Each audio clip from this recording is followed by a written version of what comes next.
This idea of community, always central to craft, became a more formal concept during the arts and crafts movement through the creation of several craft schools.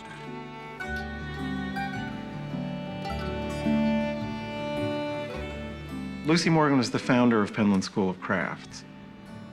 She had been quite dismayed when she first came to Penland to discover that there were only one or two women in this area who were still weaving. It had pretty much died out. She got some local men who were carpenters to begin building new looms, and in fairly short order, she had about 40 or 50 women who had looms in their homes, who were weaving hand-woven goods.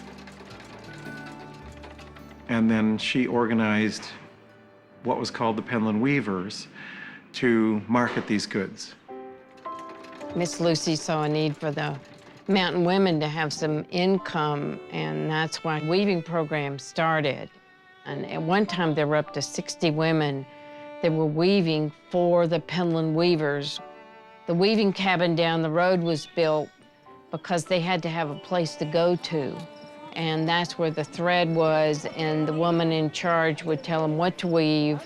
And when they came back, they were paid by the piece. It's called piecework, for each placemat or napkin or apron that they did. The way the school came about was that in 1928, she persuaded a man named Edward F. Wurst, who was a renowned expert on hand weaving, and she got him to come down here for a week and work with the Penland Weavers. Within a few years after that, she added pottery, metalwork, leather craft, all kinds of stuff. And by the mid-30s, she had this thriving summer school with these workshops in all kinds of different traditional crafts.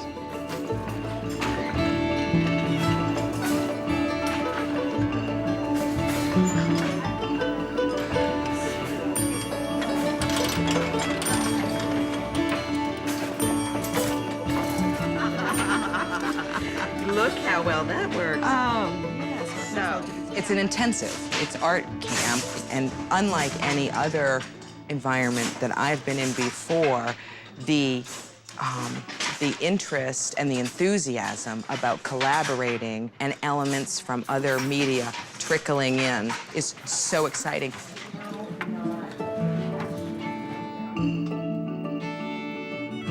I moved here because I wanted to be in a community. So coming up here and seeing what was happening with the school and the residency program that Bill Brown was starting, I felt like this would become a community of craftspeople, and that's where I wanted to be. There are presently about 50 working craft studios in this area that are run by people who have been resident artists at the school. If it hadn't been for Penland, I wouldn't be a weaver. I had another career, and I would go back to Memphis and work and come back and take more weaving classes. The thing about the community around here is a lot of craftspeople come because of people of like minds that are around them. The residency program gives you that time to experiment and to spend time getting your work out into the world, because you get to start a studio and you get to start a business in a supported atmosphere with artists all around you, and also the exposure of people coming in and out constantly. There's instant community, instant studio, and instant housing. It's 3 years that, you sort of really do become part of the community here, and it makes you want to stay. My first time running karaoke by myself. Penland is a very social place. A couple hundred people coming through every 2 weeks. In the summer, it's unbelievable, and that's not even to touch the number of studios that are all over these mountains around here. There's this funny thing with craft. It affects your life and changes the experience of doing something that's quite ordinary. So it's not important like successful chemotherapy or something. I don't know. Well, it's important in a very quiet way. It's qualitative rather than quantitative. I don't think my work would be a quarter as good if I wasn't living here, honestly, just because of having to look at what everybody else is doing. And I do mean sometimes feeling forced to like actually look and see what people are doing. It really keeps me, it forces me to stay on some kind of creative edge. It's like a cooperative competition. Like we all want to, do the best we can do.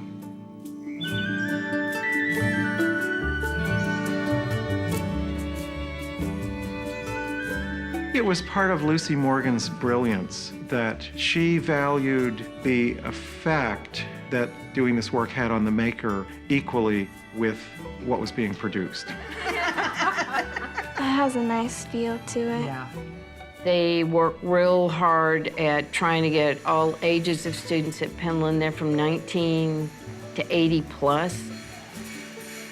I think the greatest thing is to have a student who is younger and they're sitting next to someone who is their mother or grandmother's contemporary, and they can't keep up with them.